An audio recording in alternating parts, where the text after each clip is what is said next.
Hello, then, and welcome to another episode of Who Are Concord Rangers. And this week I'm joined by another Concord legend, Danny Glozier. Danny, how are we? Yeah, not too bad, thanks. Obviously, you're, I assume, using your wife's Zoom account tonight, judging by the Katie Glozier in the corner. Yeah. No, that's my name at weekends. So we'll jump straight in with the first question. Obviously, I've asked the same to everyone, so there's no surprises what's coming up. But for you, what would be kind of the most memorable game or most memorable matches that you played in a Concord shirt? Yeah, my first one has got to be the Lowestoft playoff final, I think 2013. We was massive underdogs, wasn't expecting to win. I think we lost 5-0 at home and 5-0 away. I remember on the day they had a woman there singing, terrible singer, but it was such a big occasion. They all had T-shirts printed, thinking that they already had it in the bag. And then we went on to win 2-1, and the fans stormed the pitch at the end. And you're already shattered at the end of a game, but just screaming and jumping around, it was just a really good memory, really good day.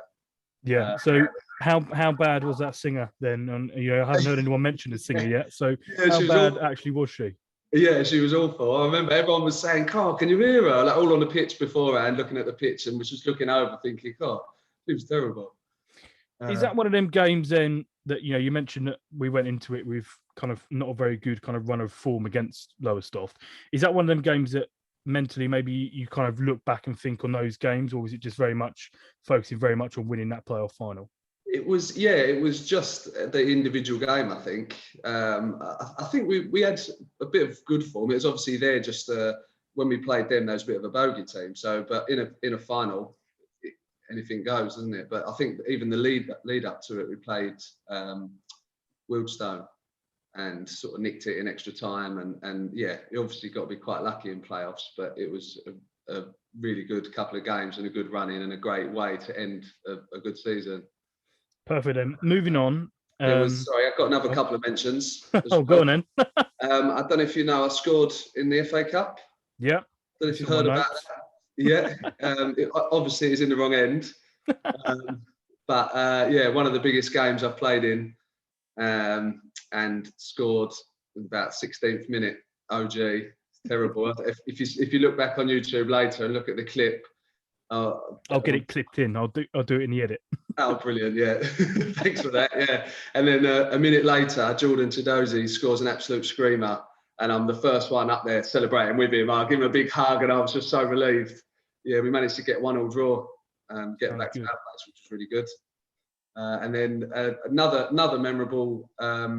Actually, I've got some clippings from the. We was in the Sun newspaper.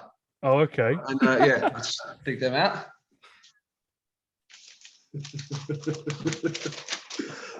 You've come properly prepared for this. Yeah. Look at that. You know what? These were all clipped on the wall as well in Jane's office at the club. That's right. Yeah, I've kept them pristine. Yeah, it was brilliant. I thought it was a great day. And yeah, another big, not an individual game, but just the rivalry with when we used to play against Canvey. Was when I was playing, they was the only club on the island really that they got a lot of fans, and we was just sort of on the up, and we just used to play them, and it was a big rival. We always used to come out on top, and it was brilliant. It used to be around sort of Boxing Day and then New Year's Day, and there was massive games. The whole island would turn out, and we'd always just seem to edge it from them, and then Concord have not looked back ever since. Those festive period fixtures are always something quite special, aren't they? Yeah. All right then. Are you done with games? Have you finished all your memorable matches? I love how you bought newspaper clippings and everything. It's so prepared. Moving on then. Who would you say has been, or for you, was the most influential person, whether that be player, a coach, manager, for you at your time at Concord? Yeah, obviously manager would be Danny Cowley. Speaks for itself. He's just a world apart, and he's obviously gone on to do great things. But player-wise, I think his brother Nicky was just. I remember I see John Easterford's interview, and he said about he'd have run-ins with Nick and arguments, but I think that went for everyone. I think he argued with everyone on the pitch. He didn't think he'd had a good game unless he'd had an argument with you on the pitch. So, and then even before I signed for Concord, I played at Brentwood, and me and Nicky had a run in then. So I think just anyone, opposition, teammates, he just wanted to win so much, and he'd drag you through and do whatever he could. So he was a big influence. And then obviously being a left back, I played with some great centre halves, Steve King, Matt Fry. You just knew that they was going to win every header, and just reliable, playing on the inside of you. I suppose then, how much of kind of a confidence then is it that you have someone like Steve King, partnering you in defence? Yeah, just you'd still tuck round and cover him, but you just knew he was going to win the header, and you'd be like, all right, we can squeeze up, and it would go 50 yards up the pitch, and you could it would relieve a bit of pressure, and he could head it further than he could kick it accurately anyway. And who else? Tony Stokes just used to score anytime he wanted. He'd always score, and some really important, like big games, big goals. And then a few people I mentioned, Lyle Taylor as well, just a great player. He was really young when he was with us, and I just used to hoof the ball up the line and claim it was like a channel ball, and he'd run onto it and it'd make it look like a great through ball and score a goal. Like every game he'd do that without foul. So he was, and it obviously shows he's gone on as well, isn't he? So obviously a lot of people have spoken about the Cowleys, and a couple have mentioned Lyle. When he was at Concord, did you ever think that he would actually go on to achieve, what he did, winning promotion with people like Charlton and, playing for Nottingham Forest now? Was that ever, do you think, a possibility for someone like him? Yeah, I think so. Potential. There was a few players like that had potential, but it's obviously so difficult to make it in football, isn't it? So just by him actually doing it and achieving it, you could see he had ability, and he could go on, and obviously he did. So yeah, he worked really hard, but you could see it even at a young age. I don't know how young he was when he was with us, but you knew he was sort of next level. I don't know how Cowley managed to keep him there. He obviously got the gift of the gab, hasn't he, with a lot of players. So yeah, I think I've heard a few stories about Cowley and how he managed to keep a few players in. Yeah. All right then, moving on and away from kind of your playing days with the Beachboys, is if you were going to kind of provide that dictionary definition, and everyone actually so far has kind of varied their definitions quite nicely, what would your kind of dictionary definition of Concord Rangers Football Club be? Yeah, that's a tough. I wrote that one down. That was a tough question. I don't often read the dictionary, but it was. I wrote down Concord Rangers, the underdogs, a small family club achieving big things. I think, and by sort of a small club, I don't mean they're sort of nobodies, but when we first started out, there was, and they've grown and grown, and now they're well established. Used to say, "Oh, I play for Concord Rangers," and people would say, "Who?" And you'd say, "Oh, it's on Canvey Island." But now everyone knows them. They're getting bigger and bigger and more respected. Why do you think then that Concord went on such like a meteoric rise up from the Essex Senior League all the way up to, the established National League South Side, and obviously now playing at Wembley? Well, yeah, it's just a great club, good structure.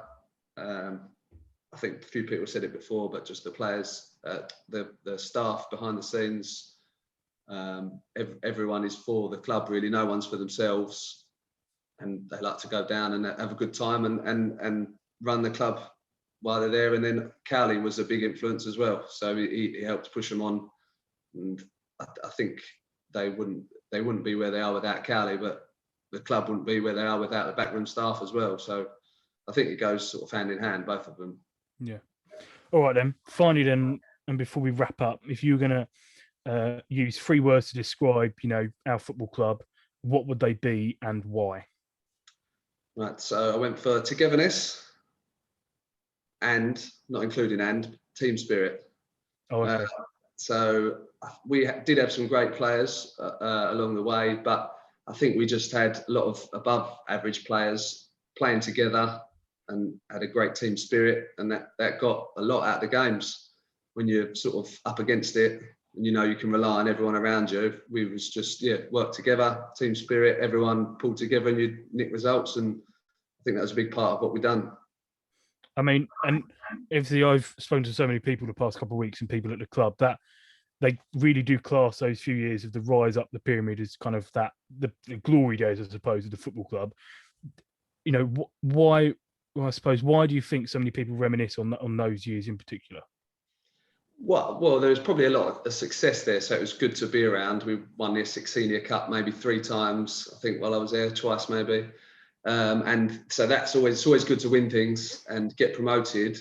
And it wasn't expected as well. I think that was why it was quite good. We were sort of unknown. We'd go places and beat teams and promotions back to back. And so it was just an enjoyable. It's nice to win things, isn't it? So people want to be around that atmosphere, and you look back on that.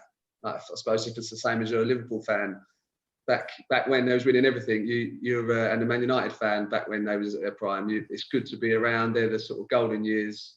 Yeah. We achieved so much and had some great games and great wins. Even just getting to the FA Cup was a massive thing. Essex Senior Cup finals. Not every team and every player experiences cup finals and promotions, and a couple of promotions through leagues. So. Yeah, that was, I suppose, why everyone looks back on it so fondly. Perfect. And it's 10 o'clock at night now, so we'll leave it there because I need to go eat dinner.